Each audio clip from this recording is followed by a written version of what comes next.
So you know what food you like. Of course. The bigger question is, do those foods like you?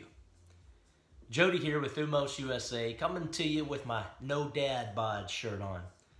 I love this shirt. I don't like a dad bod. Food sensitivity. Are you allergic to the foods that you eat? Are you sensitive to the foods that you eat? Might they be causing some sort of irritation, inflammation, etc., etc.? I'm almost embarrassed to say that I haven't had an allergy test, food allergy test, in probably 15 years. That's probably about 10-ish years too long. But I'm here today and I want to unpack quickly this food sensitivity test that I purchased from a place called Everlywell. You've probably heard of them. They're actually pretty popular. I got this test off of Amazon, and it tests for like 96 different foods. It was $105, not counting tax. Very affordable, at-home test, supposed to be fairly accurate. You know, I kind of look at these things, whether it's perfect or not, in my mind, it'll be a guidepost. If it says I'm allergic to coffee, and I hope it doesn't, then I'll pull that out of my diet. If it says I'm allergic to, by the way, the common things that I find that folks are allergic to: eggs, dairy, whey, those come to mind. Especially if someone's like me and they've eaten a lot of this stuff throughout the years. So kind of my personal testimony here is whey protein in the form of whey protein isolate, very clean.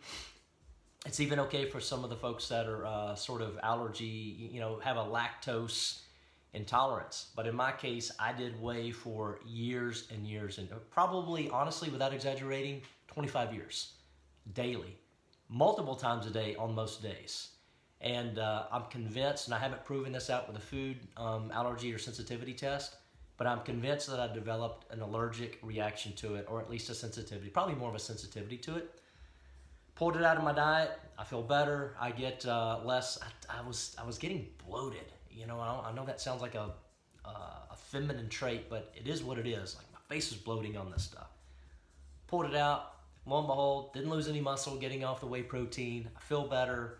Less bloat, et cetera, et cetera. Now, my experience has also taught me that we can often pull foods out and then reintroduce them, for example, in 6 months, slowly, and the body will be good to go again.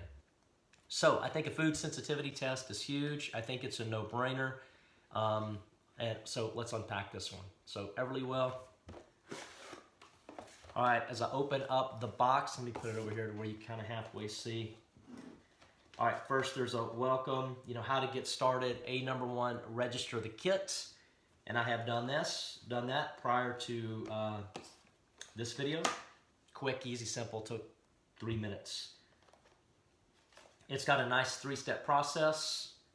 Once your kit is received, then they will process the sample for us, and then a physician will review it, and then they'll email the results back to me.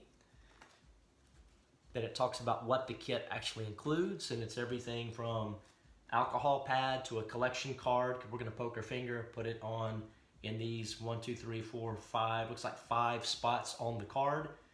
Comes with the Lancet, a biohazard bag, gauze pad, bandage, return envelope, and a return label. So everything the kit includes is all contained in this package and listed there. When you open this up, it's got a nice, easy 8 steps of instructions. Everything from number 1, watching the video, to prepping the space, to filling out the card, to lancing the finger, dripping the blood, cleaning, packing, or not cleaning, but repackaging and resealing and mailing this off. It's that simple, or at least it appears to be. Then I get to the third part of the kit, and it's got nice, simple, step 1, step 2. So if I open this up, step 1, there it is, bandages, or a Band-Aid, I should say, alcohol pad, gauze, and my Lancet. Can't wait to poke myself. Not really, it's not my most fun activity. And then number 2, there's the little card to put the sample on, the biohazard bag, and then you always have to have a 3. If you've got a 1 and 2, you've got to have a 3, which they don't have. But anyway, there's the bag it's going to go into, and there's the label, And based on the quick read I did, one lady was saying it took about 10 days for her to get her sample. So that's it. I'm going to wash my hand, swab off my finger. By the way, they want us to use a ring finger on either side of the ring finger. I'll poke, do the blood draw, and send this off in the mail, and I will let you know how the results go. I'll let you know how accurate I think it is, and I will proceed accordingly based on the test results in the form of pulling out whatever food or foods that I think I need to pull out. I think this test is huge, or not just this test, but a sensitivity test for food. I would put it up there probably first or second in the order of lineup if I'm spending money. So for those that have known me for any length of time, you know, number one is a complete blood panel, including hormones. What's going on with hormones? You got to know that stuff.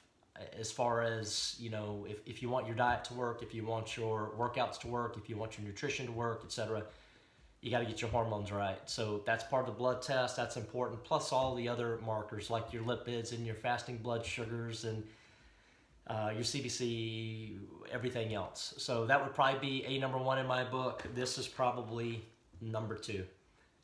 We got to know what foods are causing our body to react in what way. So I'll let you know what I think about this in a future video. Hope this helps. If you've got any thoughts, ideas, comments, or experience, please leave them down in the comments below in this video. And don't forget to like and subscribe. Thank you.